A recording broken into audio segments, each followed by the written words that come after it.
Okay, well, good afternoon, good morning, everybody. Buenos dias, buenas tardes a todos. I want to thank Adolfo for his very kind introduction. And I'm going to present in English for about 10 minutes, just a very quick, brief overview of ICOH, the scientific committees, and a little bit about the national secretaries, just as an introduction to the webinar.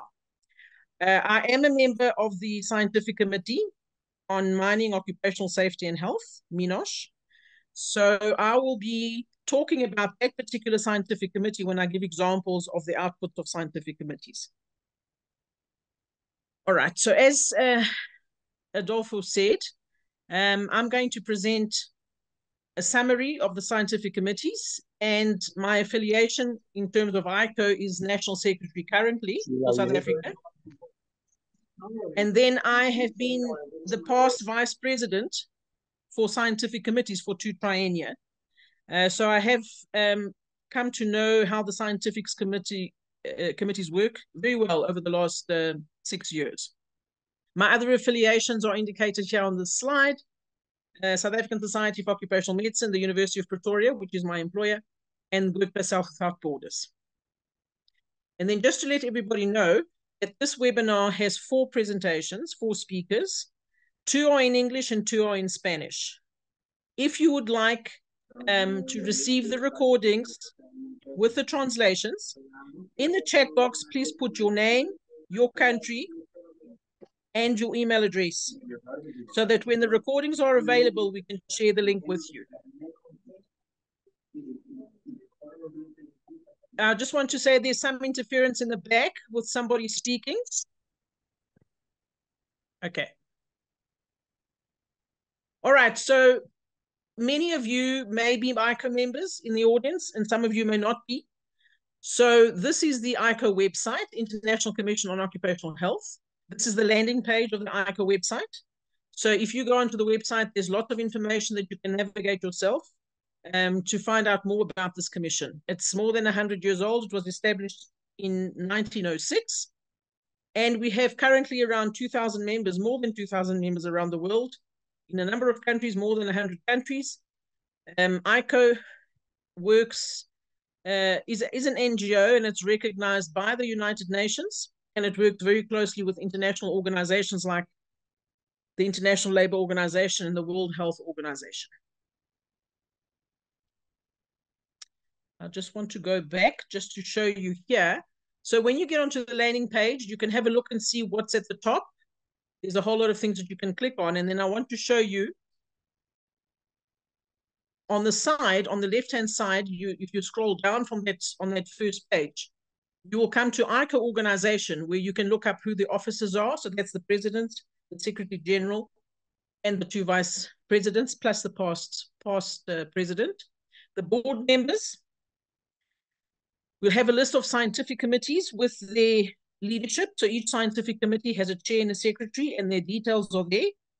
The national secretaries, I'll speak a little bit about a little bit later, and also the members. You will see that there are events that are posted on the website. So if you go into the website regularly, you can look for occupational safety and health events that are ICOH or not ICOH, and they're all listed there. And I've particularly done this one today. I did the screenshot yesterday because here is our webinar that's currently taking place, being advertised here, and you can read more about it and how to link to it. There's a news feed that's updated quite often.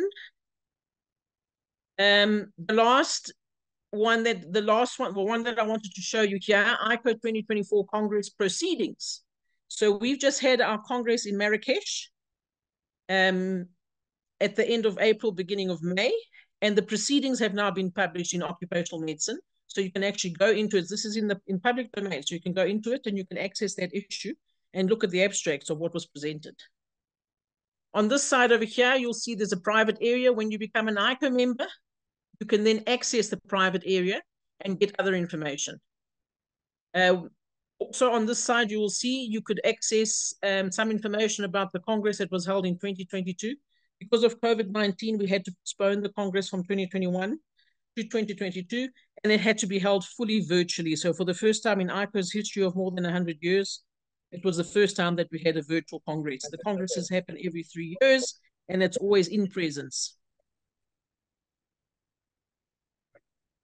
Right, I want to show you a little bit about the membership profile currently. We've got 2,000 plus members. Initially, when the commission started more than 100 years ago, most of the members were physicians. These days, we have a lot of different kinds of disciplines and professionals who work in occupational health and safety, in occupational medicine, who are members. So they range from physicians to nurses, occupational hygienists, epidemiologists, researchers, medical scientists, ergonomists, toxicologists, epidemiologists, engineers. There's quite a range of disciplines. And as we know, occupational health is a multidisciplinary field, and we have a lot of representation of professions. The average age is 52. So it's an older group of members. So we do try to engage younger members so that we can grow our membership, especially with the youngsters and the early career scientists.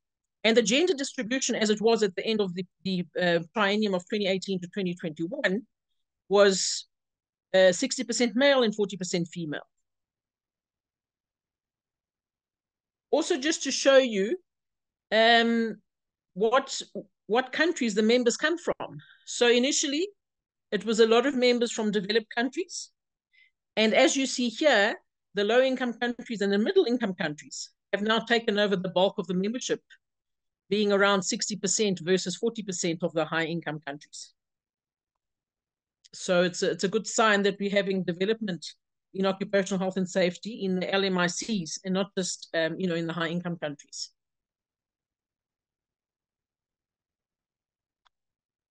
There are many benefits for members who join ICOH.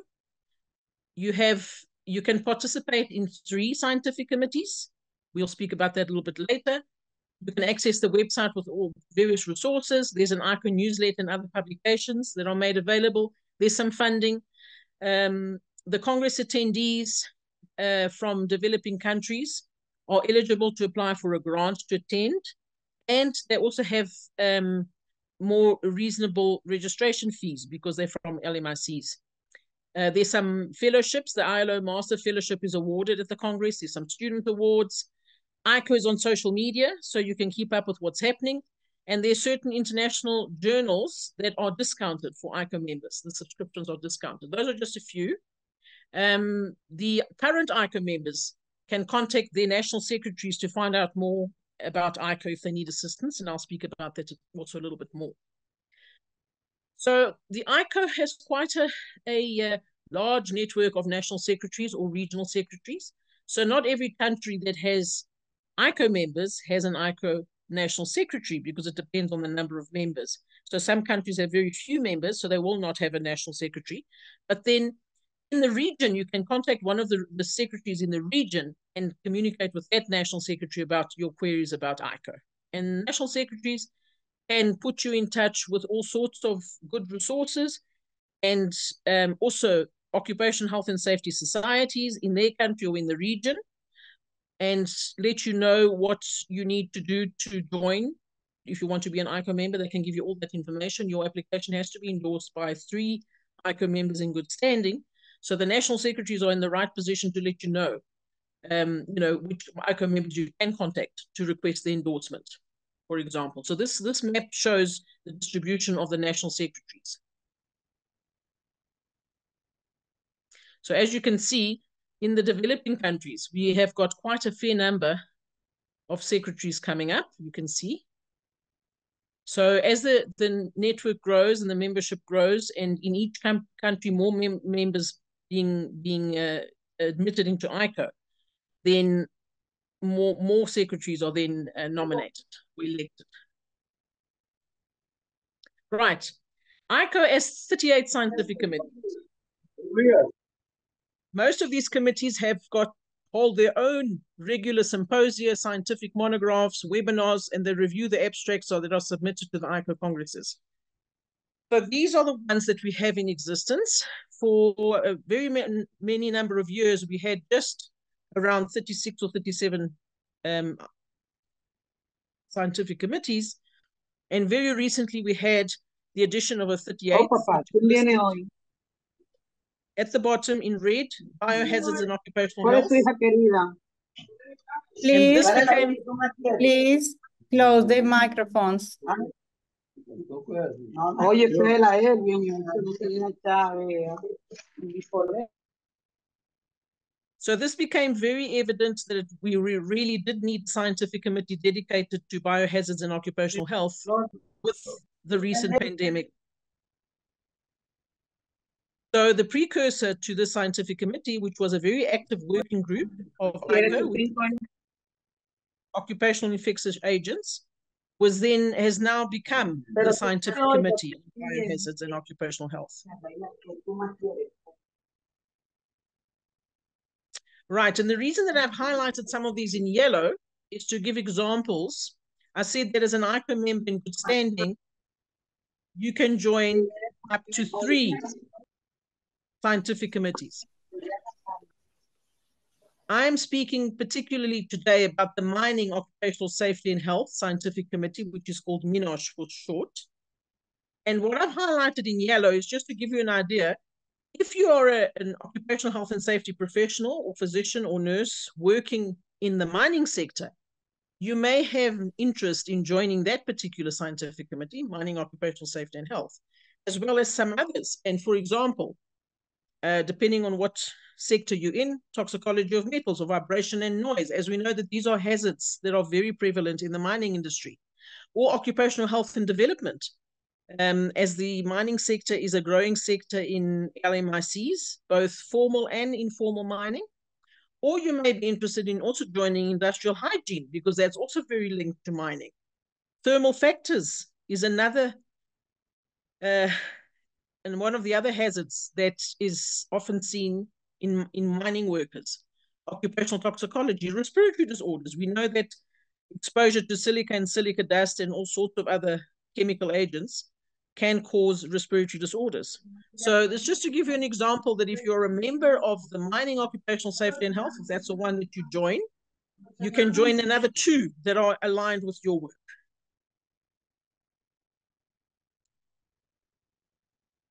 Okay, so the scientific committees contribute very much towards the congresses that happen every 3 years, the International Congress of ICO. And I just listed here how they contributed for this latest Congress, which was held in Marrakesh.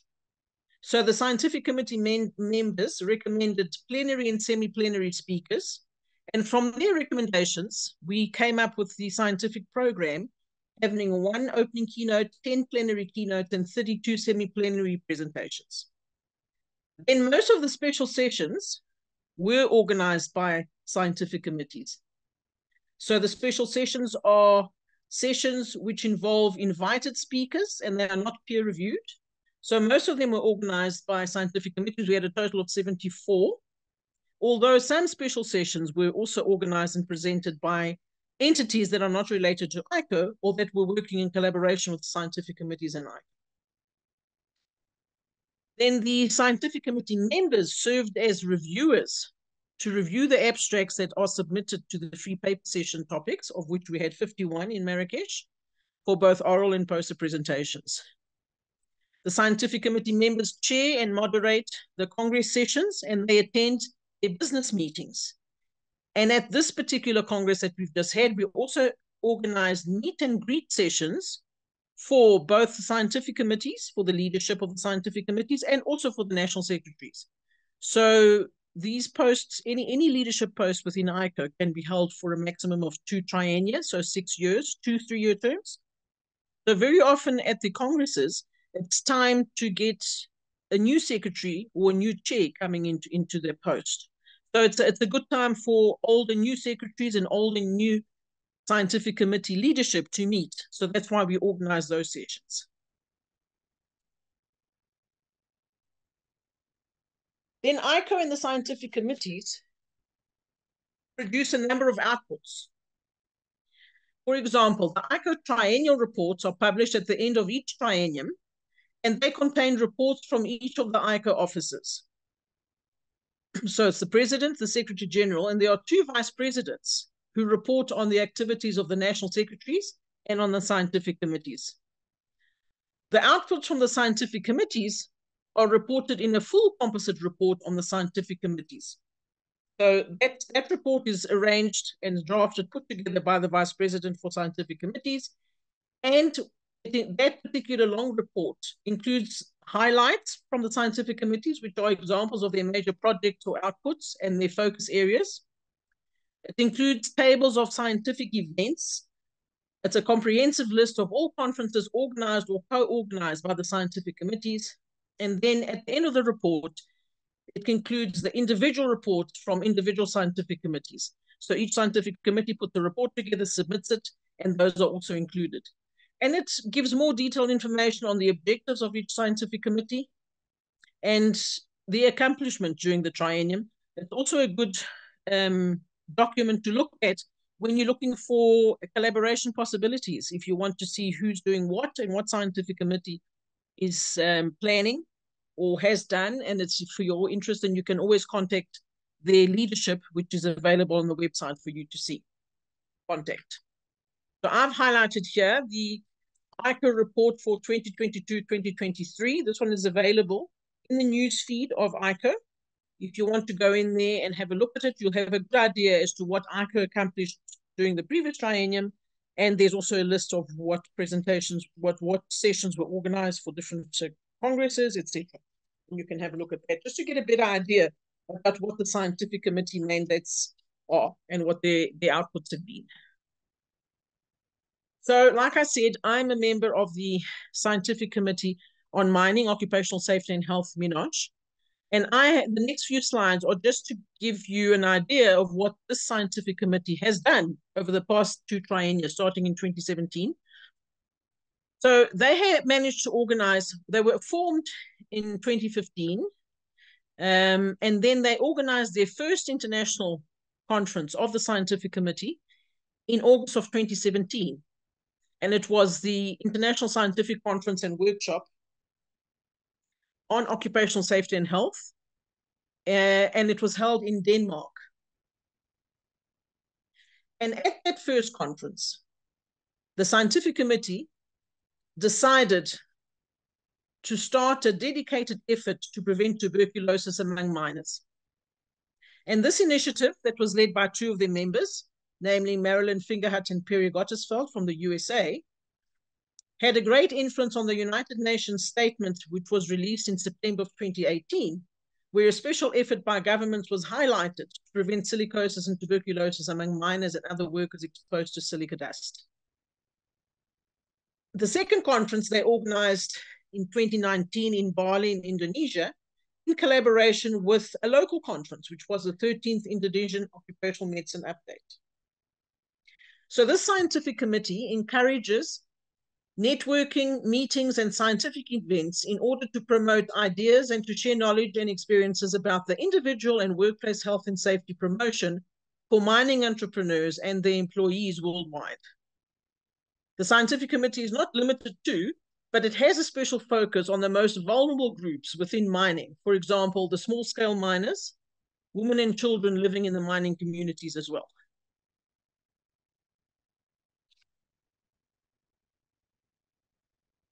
The third Congress of this scientific committee was then held in September of 2022 in Kampala, Uganda, also in collaboration with local conferences.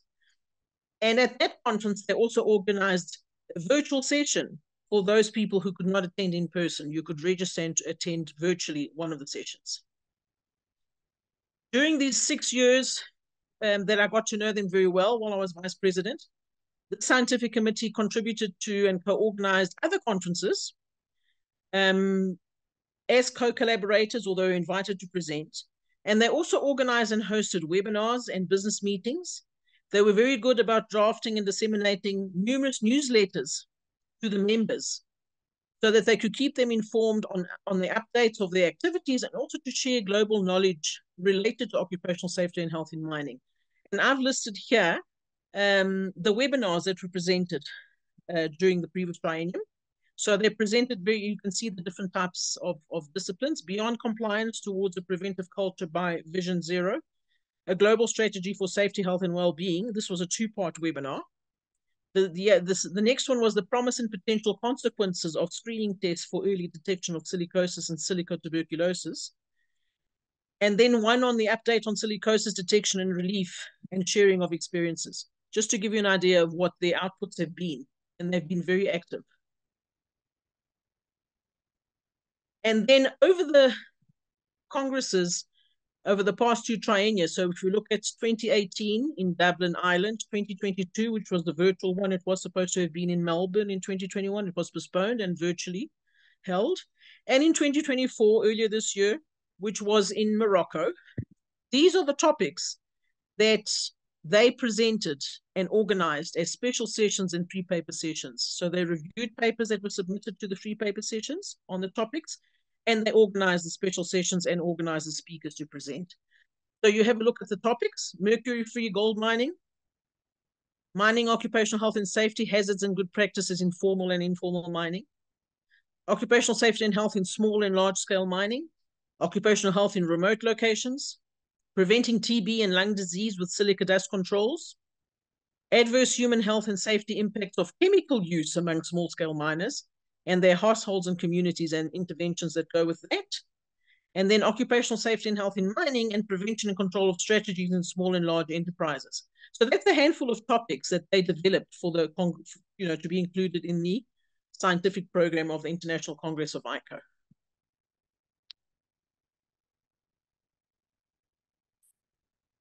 This mining committee also published a comprehensive article on safety and health in mining. And it was published in 3 parts in the Occupational Health Southern Africa Journal during 2017 in 3 different issues.